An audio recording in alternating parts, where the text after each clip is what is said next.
I know that's got your blood boiling over there in the hot corner. The agony of victory in my book. Wow. Okay, here we go. Welcome into the drive on this Tuesday afternoon on the eve of maybe some history. Right, I guess not on the eve at this point, but on the day where some Red Sox history might be remade or matched. Yes. Could be the eve. If they win tonight, they win tomorrow. There's your history. There's your history. It'll be the longest win streak in Red Sox history. Of course, that number is 15. The Red Sox here in 2026, currently at number 14. And we'll see if we can match the longest win streak, which came back in 1946.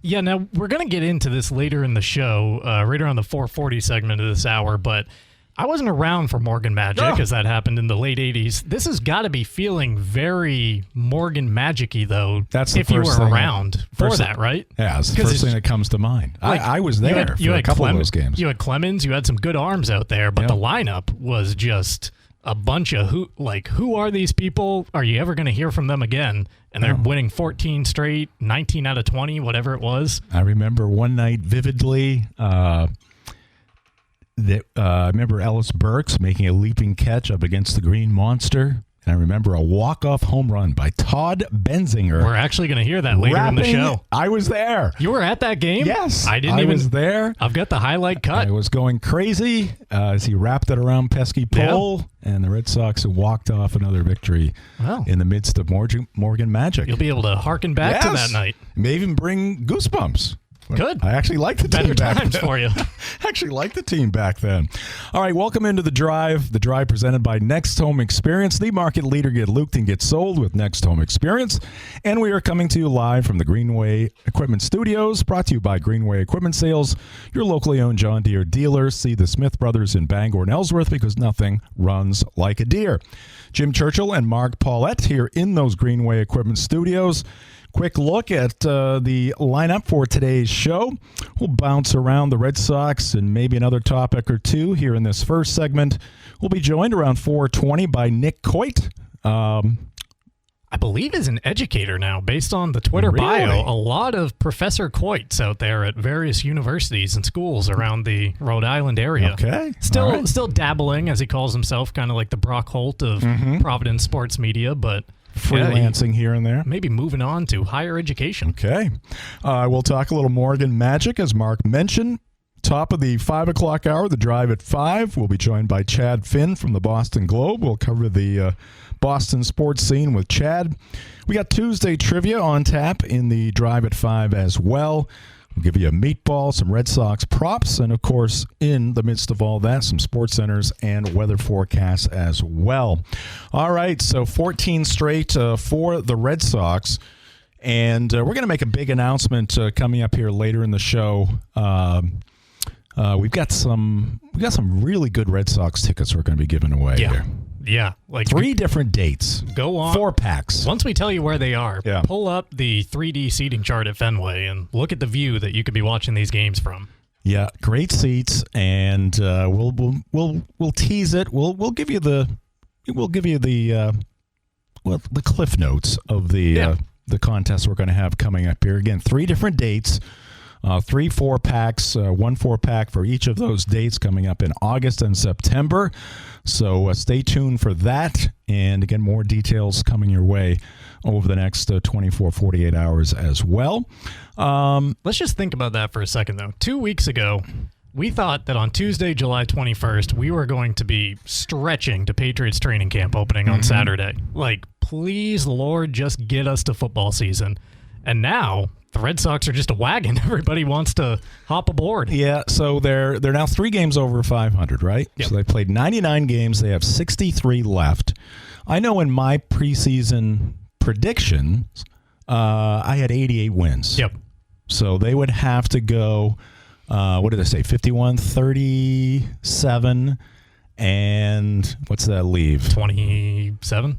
What'd you say? 26? 37-26, which, for a team winning 14 in a row, what's 11 over the rest of the way? We're going over 100, baby. So anyway, we may have to start another contest, okay? Because this is This has been very painful for me. It's a source of consternation for you. Painful for me. But they're still only 3 games over 500. Okay, so they got to the point where they were 14 games under 500. Was that their low watermark? So, and not a lot of the faces have changed. I guess you can say Chang or Siegler. How about Chang? He was swarmed outside of Fenway last night after snaring that liner to end the game. He was taking pictures, signing babies. Wow. He was the star. Now these guys, give me because again, I'm not following it because it is too painful. But Mr. Chang, where did he come from? What organizations has he been in? I want to say Pittsburgh. I think he was like 0 for 7 last year, and the only reason I know that is because I clicked on his player bio and the box score to answer that question for myself last night. Yeah, but I believe he was Pittsburgh. Tony Siegels was part of the Caleb Durbin trade. Yeah, Anthony Siegler, but the cool kids call him Tony Siegels at the top of the lineup. Oh, I got you. All right. But yeah, Mr. Chang, as I click on his bio once again here, well, we're having some internet issues here at the Town Square Tower today. A little slower. Yeah, he was 0 for 7 last year in 3 appearances with the Pirates. Okay. I think that's part of, like, when you go to Fenway and you see this magical spell, which, again, it's very Moneyball. It's 14 games in the middle of the season. Who knows what it'll equate to in October. But it's the pieces that they're using to get it done. You can walk up to Sung-Chae Chang outside the park or Anthony Siegler outside the park, and these guys are going to be ecstatic to give you the 15 minutes of fame because they've never received the 15 minutes of fame. This is their first time in it. So back in middle school. I think that's part of what's drawing Red Sox fans in. It's that they're doing it with just a bunch of random guys out there. Yeah, are you calling them dirt dogs, Mark? I'm not, but I've heard it thrown around during this streak. All right. So your pillars on this team, I guess 2/3 of the outfield, Rafaela and Abreu. Yep. Those are pillars. Contreras, obviously, a pillar. I guess Durbin has become one, although he's a shorter pillar. He's a short pillar, yeah. He's maybe not as load-bearing as the other guys. No, he's just kind of there. He's where the ceiling slants down a little bit. He's on that short wall. Carrying the load. I mean, we've made fun of him as much as we possibly could. I want to see the numbers at the end of the year. Oh, I know. He was hitting 163. I want to see the numbers at the end of the games. year. Yeah. 163 through 48, 311 through his last 44. So the sample size is pretty equal now that he's turned it around. I mean, we're almost 2/3 of the way there through the season. I mean, he's got 10 home runs. So he's got the same numbers as Alex Bregman. For anybody that's still missing him and what he's doing in Chicago. I didn't want him either. Same numbers. Right. So we didn't want him either. But and then the pitching staff. The pitching staff is the real reason they're here. That's all pillars. Because based upon their offense through, let's say, take 15 games off the 99 through the first half of the season, the 82 games. They were the second worst. They should have been like 30 games under 500. Yeah, they really should have been. But because the pitching was so good, they were only 14 games under 500. So they had that hole was a little bit less deep. And they've been able to obviously claw their way up and get over the top out of that hole. But, again, we got 63 games left to go. It shows you what's possible. If this team wants to go out there, be aggressive, and add some actual impact bats in the lineup, which I don't know where those are coming from because you're choosing from so few options out there as far as teams that have already waved the white flag. But it shows what you can do based on how good this pitching has been all season long. Now, along those lines, how many more bullets does Peyton Tolley have in his left arm this year? When Connolly Early comes back, what's he going to look like? How long can Sonny Gray be the best pitcher in the American League for? Is that going to hold up the rest of the way? Even with those questions, they have other arms to answer them with. So if you can just find some consistency like they have over the last 25 games in the lineup, average 4.5 to 5 runs, at least in the American League, that's all you need this year. So coming into this season, the pillars, if I asked you who are the Red Sox pillars, you wouldn't have said Contreras. No. Some people might have said Duran. He's been terrible. Yeah. Okay. They would have said Trevor Story coming off the season he had last year. They would have said certainly Garrett Crochet. Roman Anthony would have been in there. And Roman Anthony. Okay. And the last three are not part of this run for the Red Sox. I mean, is there who is the most likely to come back the soonest? Like It's Roman Trevor, Anthony. the answer is Trevor Story, and that's the one I want least. Yeah. Oh, man. And you talk about soonest, he is saying that will be like the middle of August. So he's still a ways away, going on a month, maybe 3 weeks until we see him again, because he's got to kind of go through a full ramp-up period. You would have to think that if he can settle back into even 40% of his production last year, at least at the plate, that's offering more than Sung Chae Cheng, right? And Anthony Siegler and some of these other guys. But yeah, I don't think Anthony and Crochet are anywhere near. I think they are very much indefinite for the rest of the way. Write them off. I mean, if they show up in the postseason, then so be it. So we may have to start another contest, Mark. And this will be a very short-term one because it's got to be like a 2-week thing, okay? And people aren't just going to call in. You will for our ticket giveaway, okay? And again, 3 different dates, 4 packs for each date, great seats, more coming up.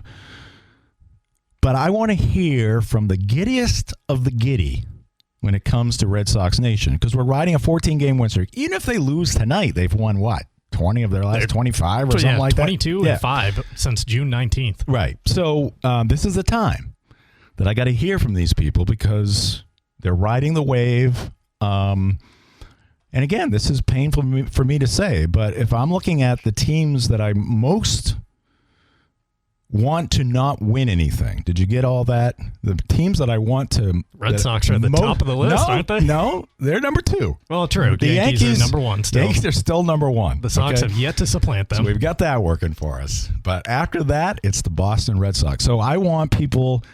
I want to hear them out. We haven't even teed this up. This is the first time I've mentioned it to you. But there'll be some cash involved if these people are right. Okay?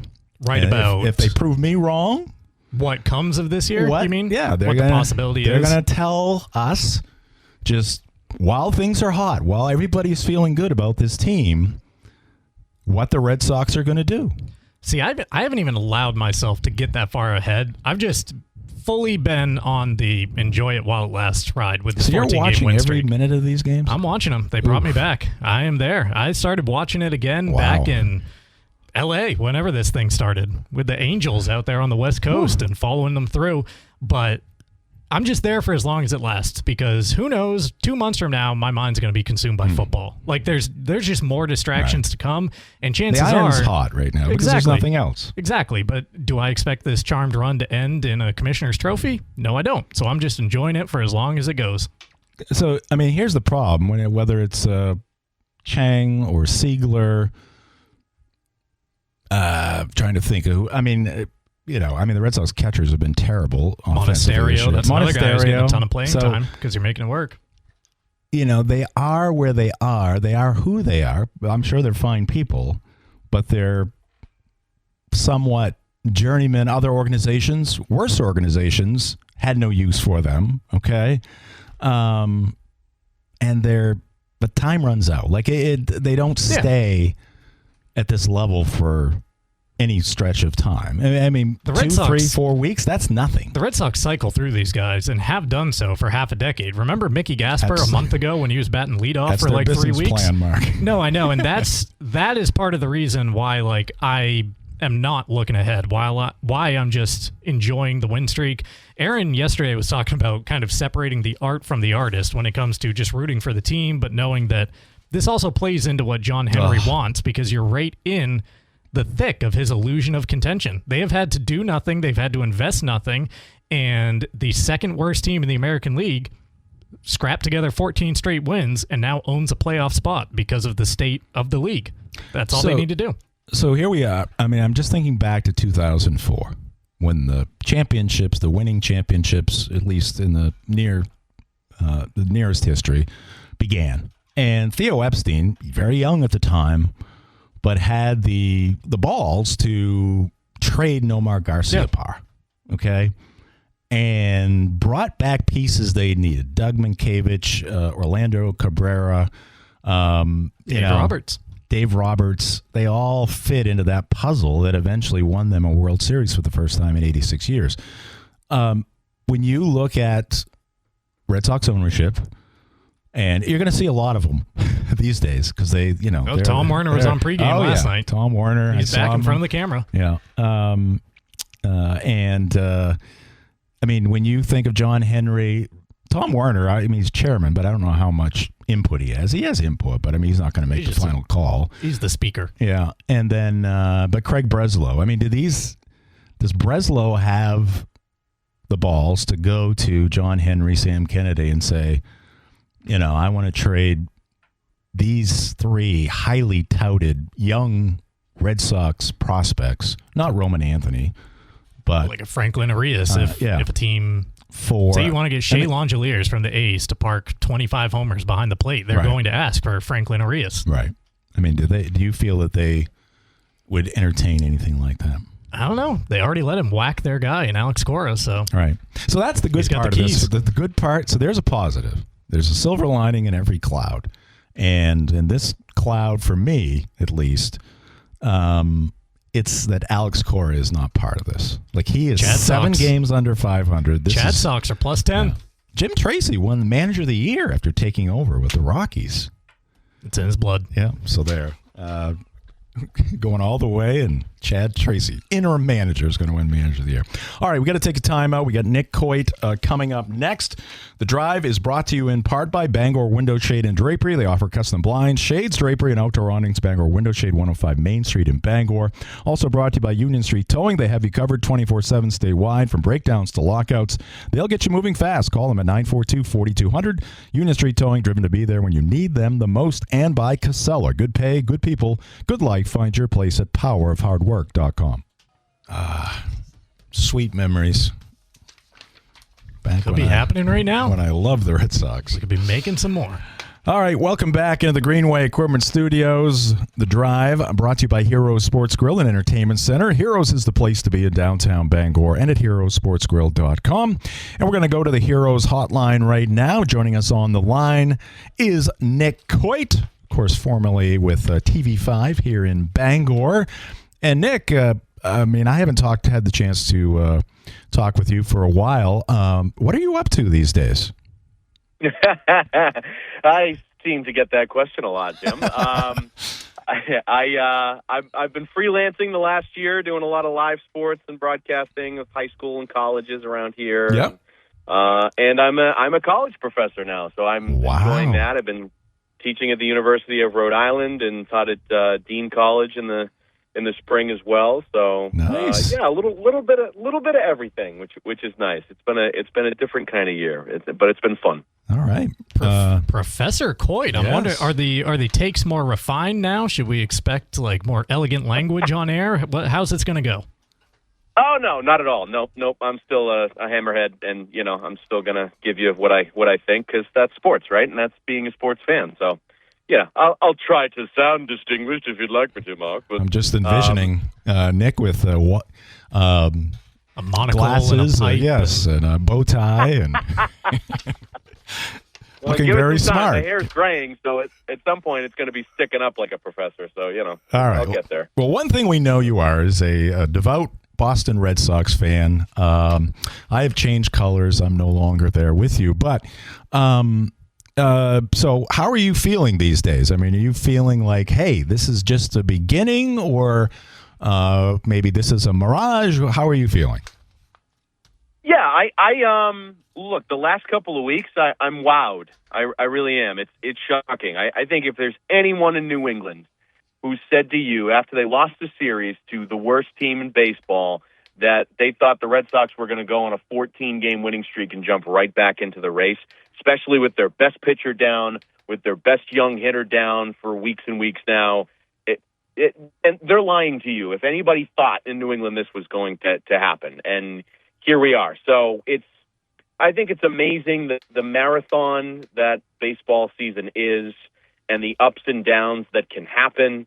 It's also amazing when you just sort of put the right mix together, right pieces together, right chemistry. Guys are hitting at the right time. Like, everything's come together the last couple weeks for this team. And I think it's fun. It's a fun brand of baseball. They've figured out how to score runs without having to, really hit the ball out of the ballpark, with the exception of Wilyer Abreu just turning into, runners over the week. Like, it just, amazing. Like, it's been really fun to to watch. Now, can they keep it up? We'll see. It is a marathon this baseball season, so who knows? But it's fun to be talking about a team that's in the middle of a wild card race and a playoff race. That's a really nice thing.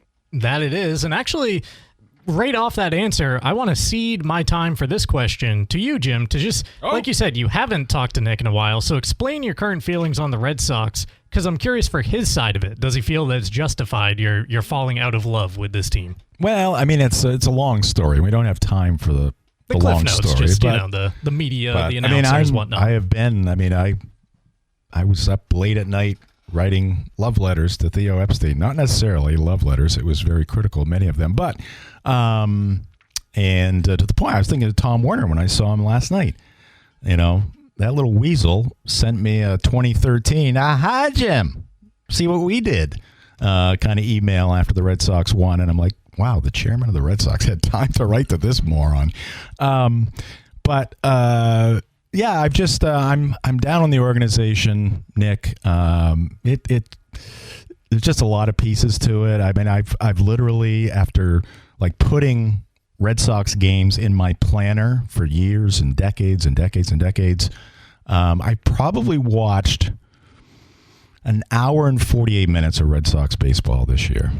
And I turn on my radio because it's always on Sports Radio 92.9 The Ticket. So I get in my car to go home, and there it is, Red Sox baseball with Will Fleming, who I just can't stand listening to. So I listened to maybe 20 minutes of Red Sox baseball because of my loyalty to Sports Radio 92.9 The Ticket.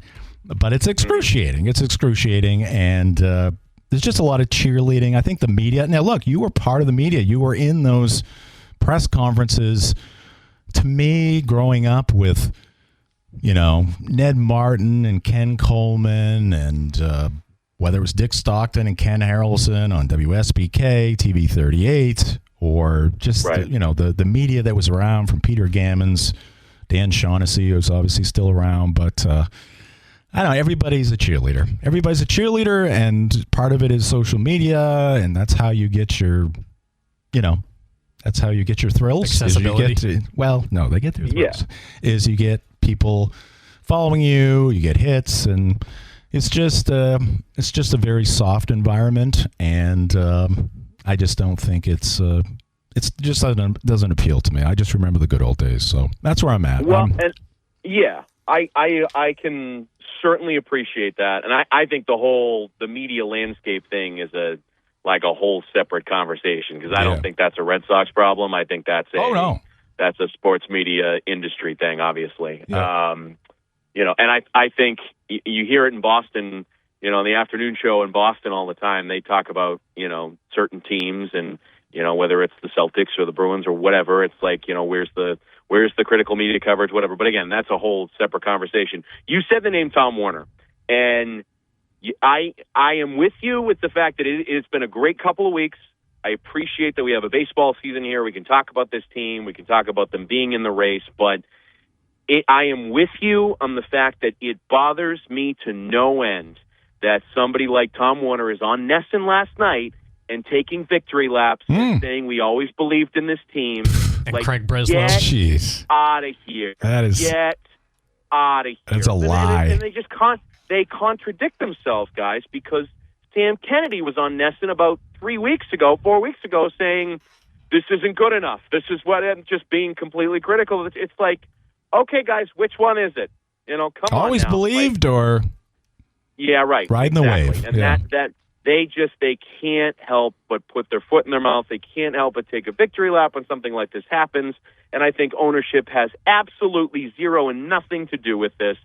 This is a group of players that have come together and played well. And on the Breslow thing, it's tough because there are things that we wanted him to do in the offseason, get a big bat, that sort of thing, that you're like, okay, you wish you did. But look, the pitching staff's really good, and they made some good additions there, and they have some good young players. And Wilson Contreras has worked out. And I know we all wanted Alex Bregman, but Caleb Durbin has done fine here the last month or two. He started out really, really bad, but he's been really, really good lately. So with Breslow, when they let go of Cora, it was very much like, okay, here you go, Craig. This is it. If it doesn't work out, it's your and team they get now. going the way they were going, see you later. But I don't know. It's I am not as bothered by as I am the ownership and the way that they've run the business. And hearing Tom Warner say the names of the Rays and the Brewers last night was like, no, Tom, you're not the Rays or the Brewers. No. You're the Boston Red Sox. Act like it. And that doesn't change with a 14-game winning streak or a 14-game losing streak. So here's where the rubber meets the road for Tom Werner, John Henry, Craig Breslow, and we touched upon it in the first segment of the show. All right, here you are. You believed in this team. They're in the playoff picture right now. What are you going to do? What are you going to do? You're going to sit on this? You're going to stand pat? Or are you going to add you're going to make a few little tweaks, or are you going to be real serious about it? What is your guess in what direction they will take?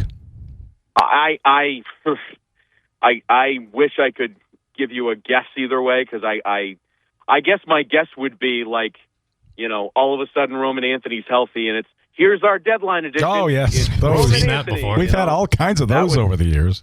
That would be the playbook, right? But I hope that's not the case. I hope that they recognize that with this mix of players right now and their pitching, if they can get into the postseason and if they can add a bat or add somebody there to the mix, not only have they put it together here, but the American League is down. Weak. And right, and that's what I hope they recognize is not just, okay, what do we do with our roster, but hey, if we add to our roster, which they should do now on a 14-game winning streak in the middle of the wild card race, if we get into the postseason with that pitching that we have and with the way that we've learned how to score runs and, we add batter X to the middle of the lineup, then all of a sudden we look pretty good in the American League here in the postseason race. So I hope they add, but I think percentages and playing the playbook of the past.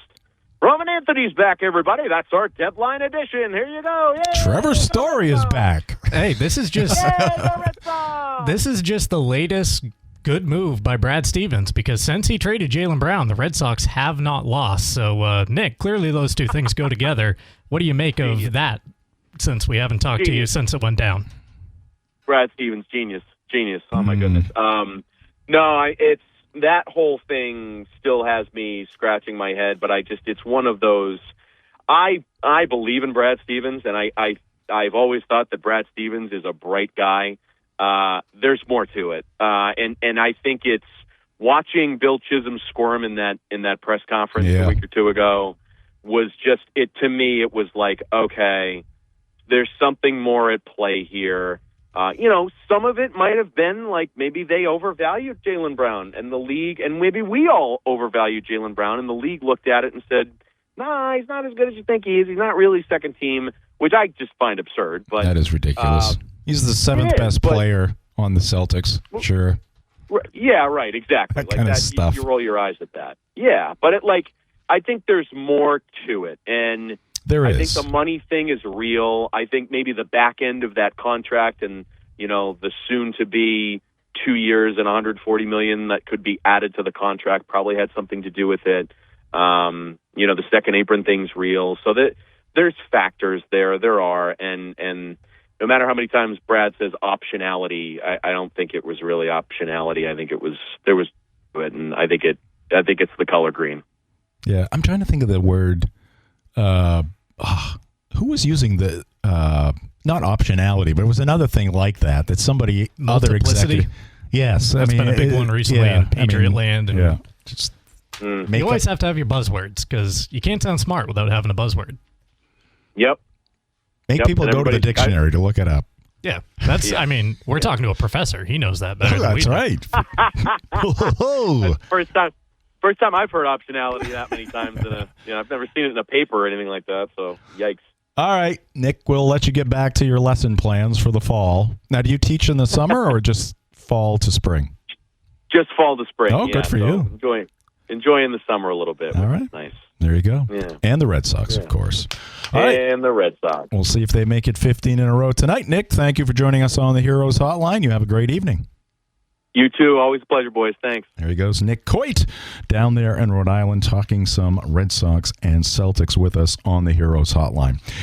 The Drive, Sports Radio 92.9, The Ticket, partners with UMaine Athletics. This fall, it's time to pack the stands at Alphon Stadium and cheer on Maine football. Season tickets are on sale now and give you the best value and the best seats for every home game. Visit goblackbears.com/tickets. We're also presented by your local family-owned McDonald's on Main Street in Bangor, Union Street in Bangor, and Wilson Street in Brewer. We'll step aside, back with some more magic. All right, back here in the Greenway Equipment Studios. I did get some goosebumps there, Mark. Todd Benzinger. Switch hitter.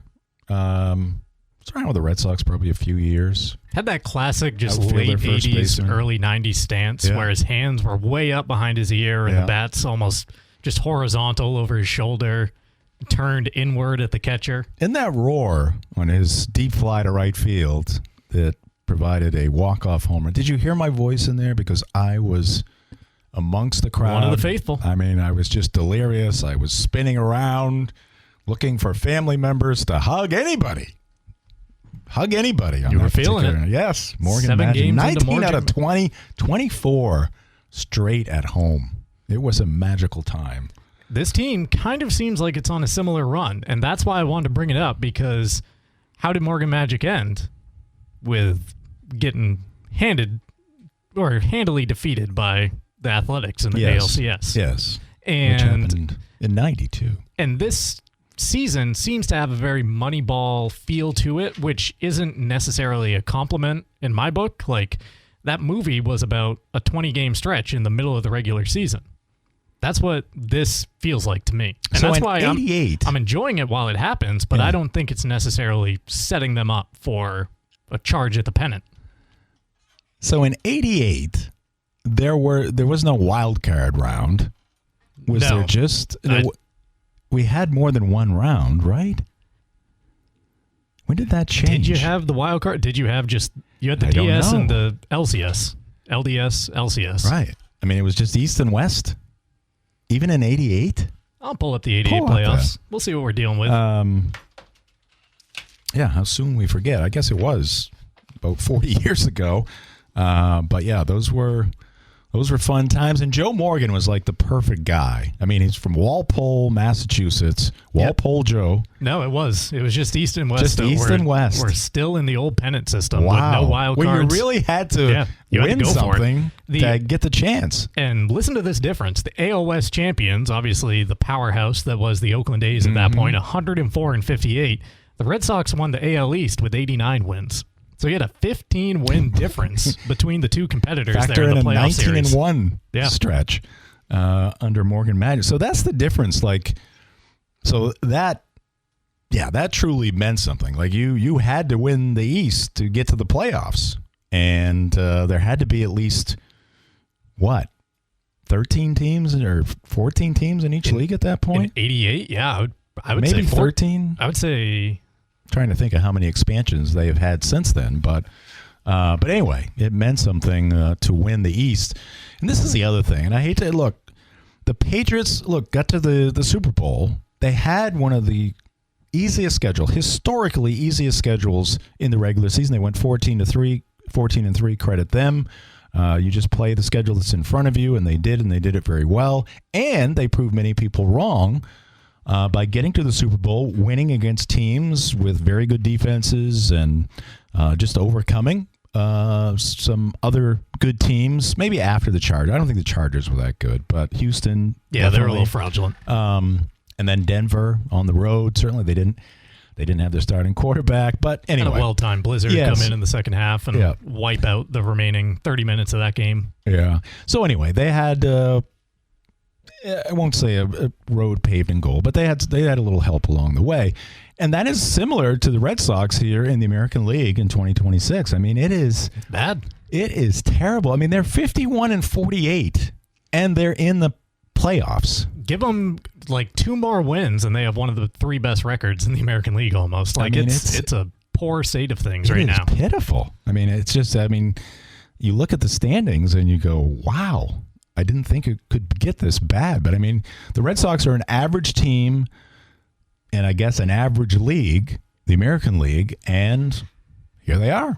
Yeah, Top five. I would almost say below average for the balance of the American League because you just had. I mean, they're a below average team overall in the major leagues, even though the National League has some weird. I mean, the National League Central, I don't think it's the case anymore, but at one point, all the teams were over 500. Yeah, that's tailed off. Now the NL is basically, it's settled into the Dodgers, the Phillies, and the Braves. Like the Marlins could be a Cubs scrappy team in there. The fringe. Cubs could be a scrappy wild card Phillies. team. Yeah, I would put the Phillies like in that top three with the Dodgers and the Braves, but probably still the balance of power Not is the coming out of Brewers? the NL. No, I just the Phillies over the Brewers. Yeah, because when it comes to playoff time, you look at the pieces that the Brewers are making it work with, and they're doing the Red Sox Rays model, and that doesn't hold up. Like Milwaukee's always there, and then nothing comes of it once they get there because of that very reason that they're doing it with that model.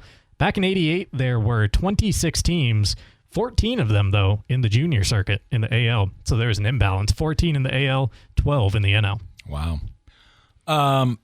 So 14 in a row. They've got Baltimore, and then they've got Toronto. So I think the Red Sox in this skein, as they used to call it,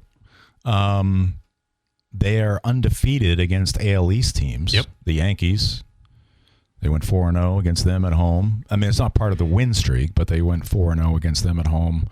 Obviously, Baltimore, the Rays, they swept them 4-0. So, we'll see what the schedule holds here for the Red Sox, what the future holds, but be giddy while you can, Red Sox fans.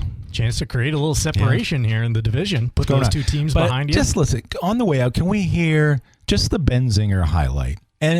But in that package that you just played there about Morgan Magic, you heard Ned Martin on the call, and I mean, that was in the midst of Morgan Magic, and you heard the call. You understood what he said. All of like 7 words. It was simple. It was Yeah. straightforward. It was not about Ned Martin.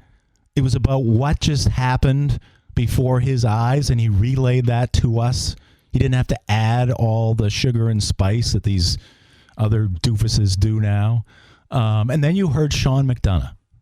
Two of my two favorites right there. Sean McDonough, Ned Martin. Sean McDonough, very young Sean McDonough. Yep. Sounded like he was 22. I'm sure he's a little older than that, but just crystal clear, not about them, about the game, and about relaying it to the listeners or the viewers. Just beautiful. Let's hear the